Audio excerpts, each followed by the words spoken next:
All right, let's do some more factoring, huh? The first thing I like to do is write down these two formulas, sum and difference of cubes.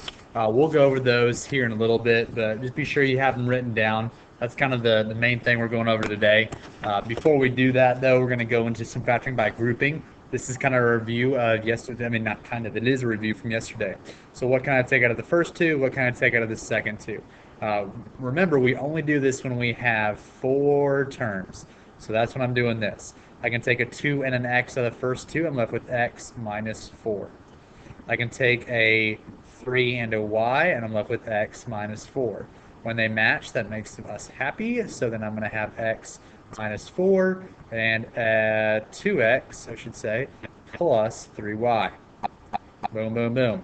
2x plus 3y. Remember that comes from the fact that once you have the two things that match, this guy and that guy, they go away, and I'm left with just 2x plus 3y. That's how we do those.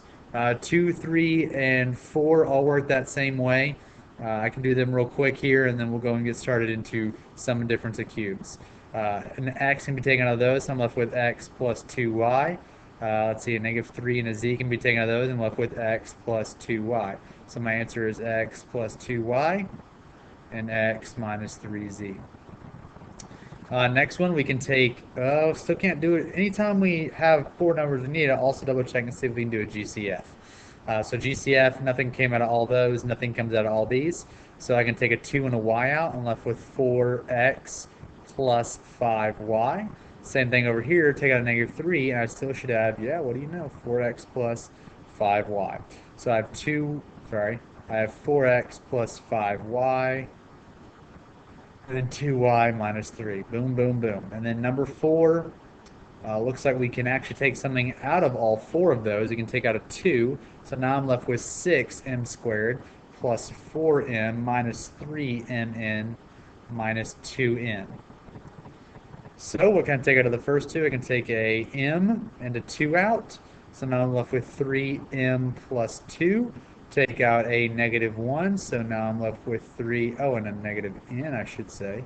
So now I'm left with 3m plus 2. Two things that match, 3m plus 2 and 2m minus n. My leftovers, my cold pizza, I'm left with that 2. We bring that 2 down every single time. That was factoring by grouping, referred to yesterday's notes, and then obviously today a little bit. Sum and difference cubes. Same rules, factor completely, all that stuff. We're just following this formula. So this is my a cubed, this is my b cubed. I have a difference, a subtraction symbol, so I'm going to follow this formula. So if my a cubed is x cubed, that means my a is x minus 3 a squared. So that's a and that's b. I'm just following along here. So x squared. And then we do ab. Now I know this is a and that's b, but we still like to write 3x. And then lastly, 3 squared is 9. Now, a couple of you may be wondering how, excuse me, sorry about that, how we got all of our symbols. And so we got our symbols by following the formula or the acronym SOAP. SOAP stands for same, opposite, and then always positive. So same, opposite, and always positive.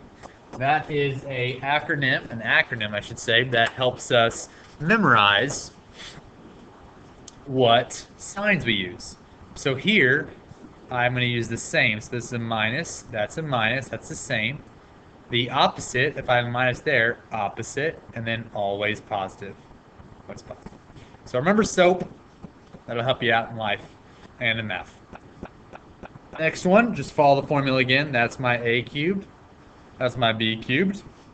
So, excuse me, x plus what times what makes 64?